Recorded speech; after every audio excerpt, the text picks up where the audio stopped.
downsizing. I had to kick these off the truck. There's nothing wrong with them, but they just, ratchet and wrenches are just real chunky on the ends and not of much use to me. I bought them specifically for the 1/2" wrench to get at a particular situation when I'm doing roof frame slide out motors. And the top bolt on that motor is kind of tough to get. And what ended up being the answer was the mountain wrenches. So I have a set of mountain wrenches in the truck that are flex head plus with the 0° outset, offset. It sticks out a little bit. So everybody knows what those are. Didn't really make much sense to keep these on the truck because I already have the mountain wrenches are doing that job. So I'll have to find a place to put these guys, but they can't stay on the truck. They're just in a way now. So taking these off the truck. Got some Pittsburgh from Harbor Freight. These are, well, for me, they were free because I have a Harbor Freight credit card and I get Harbor Freight money. So I had like $30 in store credit. And this is one of the items that I picked up along with like some furniture moving blankets and stuff that I use to lay on when I have to do extensive work on the ground. So as you can see, these are made in Taiwan. So right off the bat, I know they're awesome because they're made in Taiwan, right? Well anyway. So this is a kit. Some things I like about it, some things I don't like about it. I just wanted a 1/4" SAE kit that I can just grab when I gotta do certain work. And I was ordering a set of the SK, and that's a really nice set. It comes with metric and standard. Of course, that one's made in the USA. And while I was waiting on that, I was like, well, I believe that one came out to be, after tax and everything, a little over $300 for that 1/4" set. If I wanted just the SAE, it was gonna be like $200. Of course, Great Star owns SK. It's a Chinese company now. They do still have USA manufacturing on certain items. It's still gonna be made in USA. So I felt kind of comfortable that I'd be able to warranty my stuff out. I was watching a Kuhn trucking video and he was talking to some of the reps and they were saying like, we're not moving everything to China. We're gonna keep like the hardline hand tools over here. The teardrop style ratchets are gonna stay over here, but the round ones, all of those are Chinese. And then like the sockets are gonna be over here and some of the wrenches, stuff like that.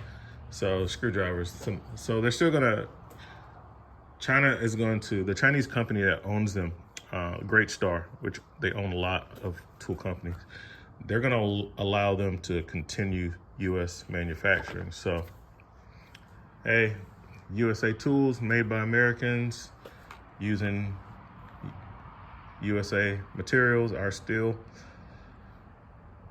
I still will buy their tools, you know.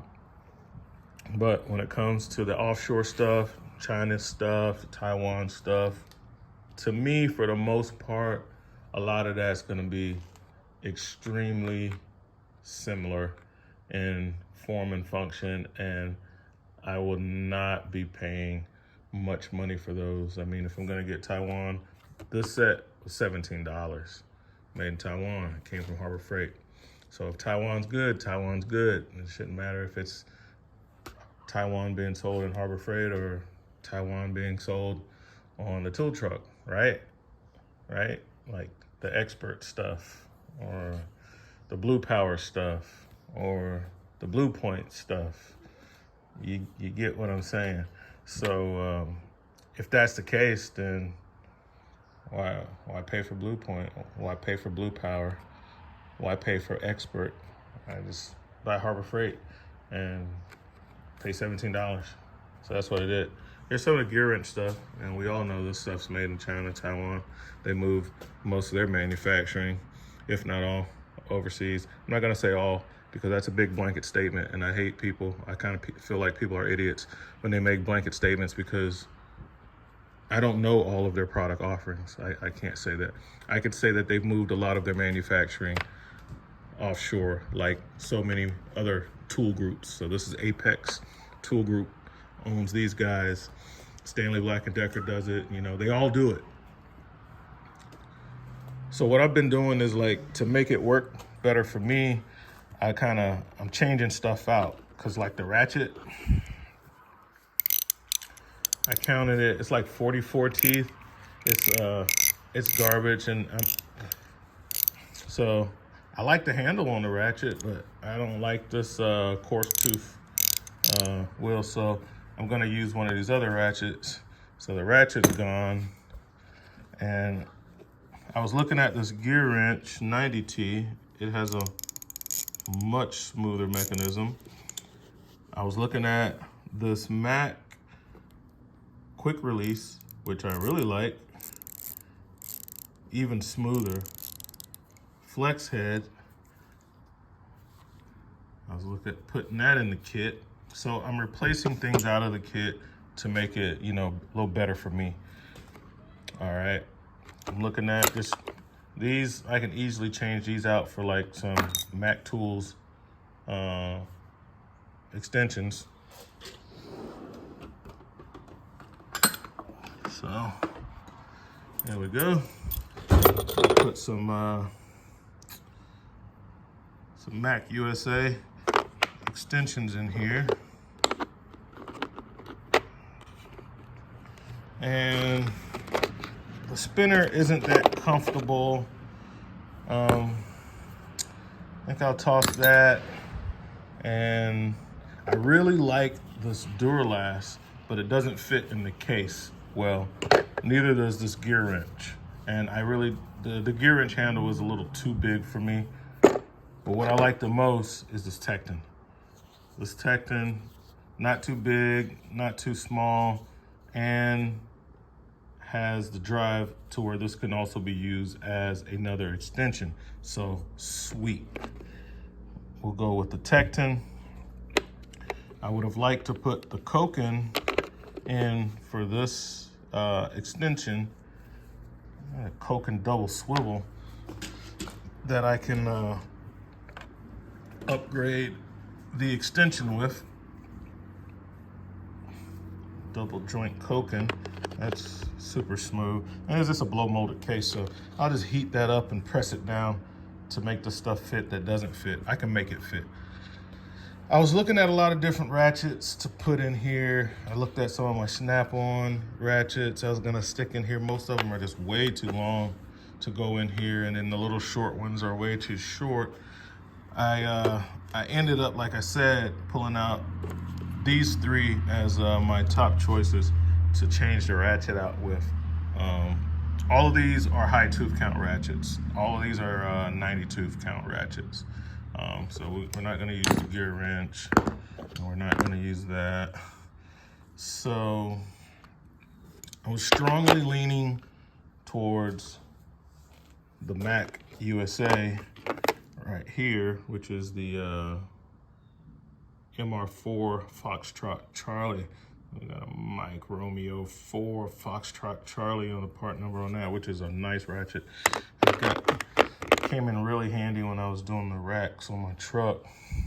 But I ended up deciding on this little Icon ratchet, my little Frankenstein ratchet that I modified a little while back. Locking flex head, thumb wheel on it, and if I had to, I could take the anvil out and use it as a bit ratchet as well. I ended up going with that because of the way that I made it. So the way that I made it, I just basically took a Tecton, and if you're gonna make one, just use a really good quality hex. So this is like a quarter inch hex. Use a really good one, and that will allow you to extend the length on this, which is why I'm going with this one, because now I can have a short one. It's not as short as the Mac, but it's about the same size as the gear wrench and the original one that came in it.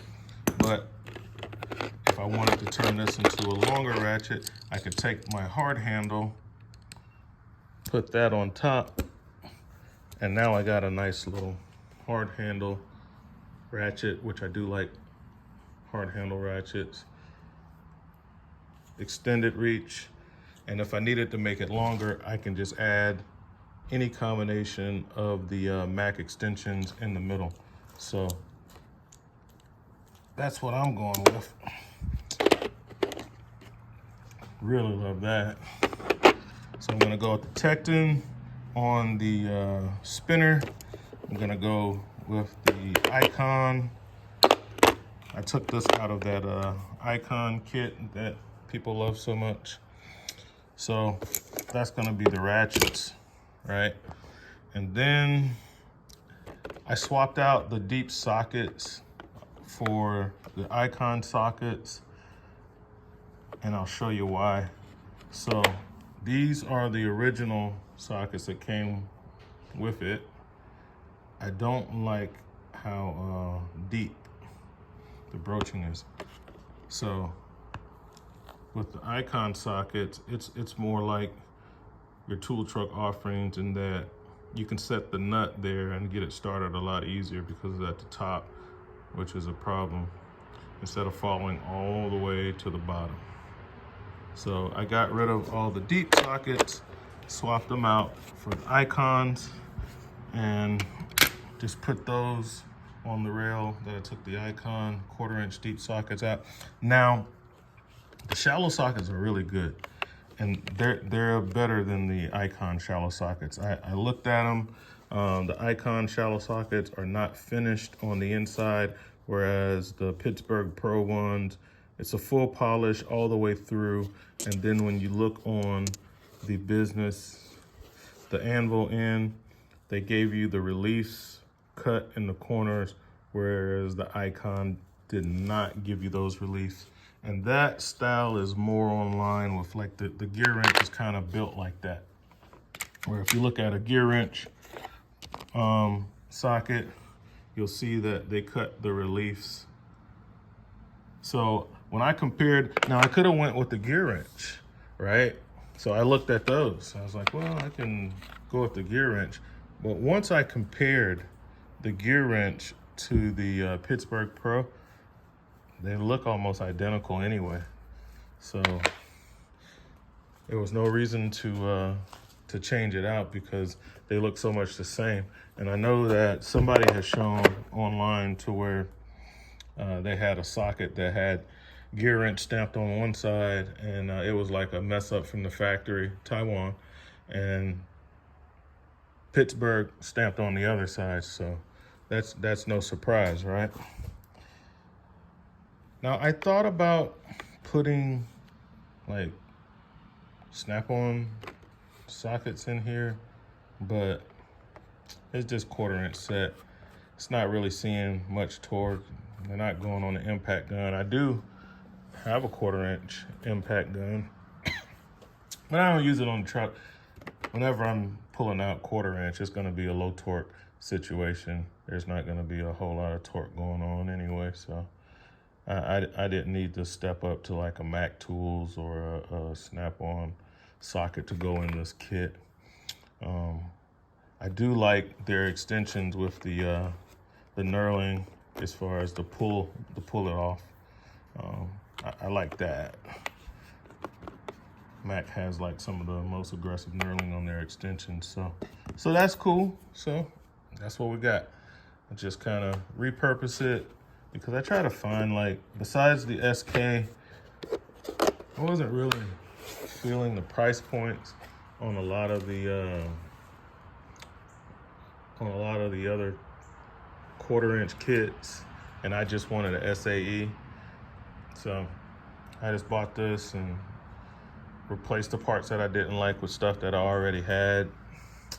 Also had to buy a couple of single sockets because I went on a job today and I had to take an anode rod out. And I didn't have my socket sets that I have on the truck because I took the 3/4 drive sockets off the truck a long time ago. Stops at 1 inch. And I needed 1 inch and a 16th or 1 inch and an 1/8. I couldn't remember which one. And I didn't have it. So I went to AutoZone and bought a couple single sockets. $10 a piece they want for these sockets. See where they're made at. See if anybody can guess. Yeah, made in China. $10 a piece. Made in China. Yep. So now I have those. Typically, these are sizes you would need when you're working on hitches. And I took all of those sizes off the truck because I don't assemble hitches anymore. That's something I did at the dealership, you know, working on hitches, assembling and disassembling hitches, but I don't really get into that much. I might have had maybe one in a year. Somebody asked me to put together a hitch for them. That's it. But got them. They're back on the truck now in the form of these 2 Duralasts. I'll throw them in the toolbox. I'll throw this in the toolbox. This comes out. This goes in. And that's what we got. Catch you guys later. RV Tech Pro.